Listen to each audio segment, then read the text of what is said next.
que se aplica a uno de los terminales para ser replicada o modificada. Entre los dos terminales se une el caso, posee 3 electrodos normalmente. En el tiempo, es un dispositivo más pequeño. Puede funcionar en el mundo y fue creado en el laboratorio de Bell en el año 1956. Fue el primer premio Nobel de Física de nueva tecnología. Más posibilidades, más aplicaciones, igual nuevos sistemas electrónicos. Este es un ejemplo. Ya en el 2013, ya los transmisores lo podían usar ya en pantallas LCD, en laptops y en teléfonos modernos. En aplicación de todo tipo, radio, televisión y comunicación, generación de señales, osciladores, generadores de ondas, computación, actuando de control, control de redes, fuentes de alimentación, control de lámparas, detección de radiación luminosa, fototransistores, clases de entorno. Existen 4 tipos de transistores. El primero es el contacto puntual. ¿Qué es un contacto puntual? Puede tener transistor, es difícil fabricar, es frágil y costoso. En la actualidad se hace residuo en el transistor.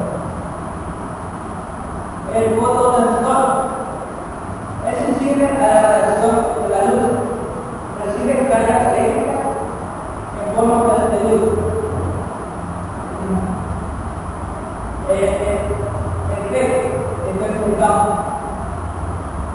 Estos son los más conocidos.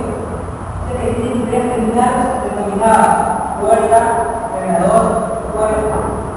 Se compone de un conductor controlado por función de voltaje aplicada a la puerta que permite que fluya la corriente. Se dividen en dos tipos, el tipo N y el tipo B. Esto depende de la tensión, si es positiva la puerta y si hay conducción o no. Y el último, el transistor de unión polar. Son los más conductores más conocidos y usados. Tienen 3 terminales, emisor, base, colector.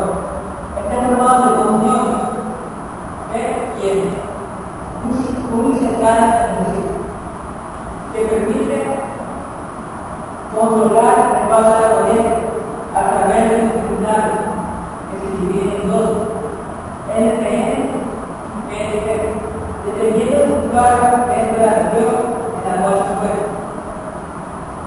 Para el transistor, emisor, base, colector. ¿Qué es emisor? Es el elemento interior en el encargado de crear el transistor. Para él es base. El elemento interior encargado de controlar o regular el electrón de base. Para el colector. El elemento interior es el encargado de regular los electrones. PNP, emisor, base, colector. La flecha va hacia abajo. También es un transistor modular. Tiene P y NP. NP, la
para obtener ciertas características de corriente y voltaje en la malla de tendido, que es donde se obtiene la amplificación. Ahí tenemos un pequeño circuito donde nos damos cuenta aquí que tenemos el transistor. Tenemos aquí la malla, la resistencia de base, la resistencia colector y una fuente de voltaje. Análisis de la malla de base. Hacemos una pequeña malla donde decimos que VCC va a ser igual a la resistencia de base por la corriente más el voltaje en base de emisor. Despegamos la I de base y nos damos cuenta que aquí va a ser igual al voltaje C menos el voltaje de base emisor sobre la resistencia de base, la recta de polarización. Esta ecuación representa una recta en intersección que proporciona la corriente de base y la tensión de base emisor de operación.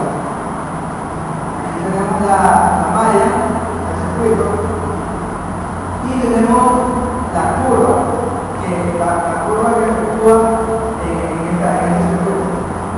Tenemos aquí el VCC sobre la resistencia de base, tenemos la corriente y a esta parábola.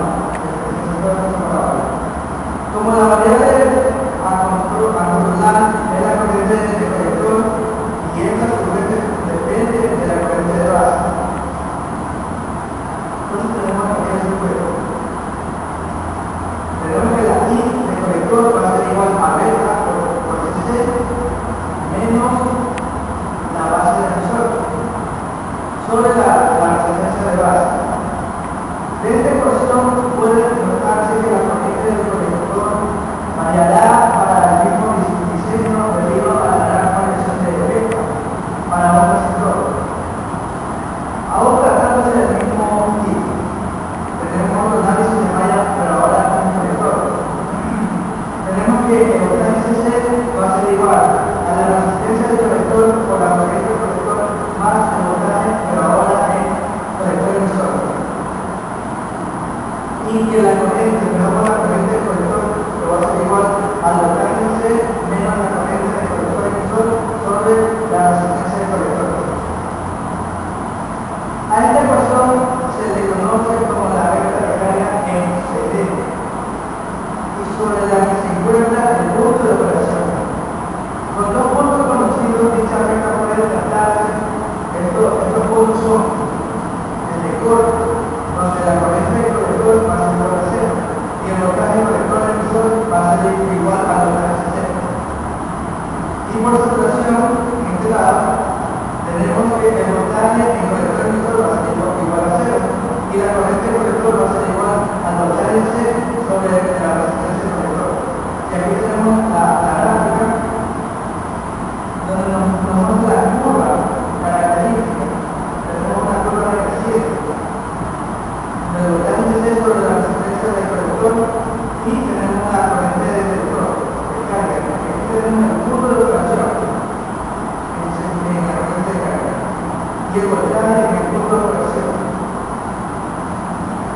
El punto de operación depende de los parámetros que intervienen en la malla de base. Ejemplo, un resistor tiene una beta típica de 100, encontrando valores adecuados de resistencia para la siguiente condición de polarización. Lo que nos da es el voltaje de C y el voltaje de la fuente y la corriente del colector, que es 4 miliamperes. Ahora tenemos que encontrar la resistencia de base y la resistencia del colector. Aquí nos da una malla, un circuito.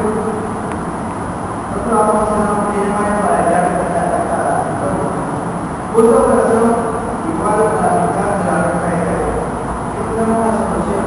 Hacemos una malla y decimos que la corriente del colector va a ser igual a beta por la corriente por el voltaje C menos el voltaje base emisor sobre la resistencia base. Ahora, lo que queremos hallar es la resistencia base, entonces determinamos la resistencia base y va a ser igual a beta por el voltaje C menos el voltaje en la base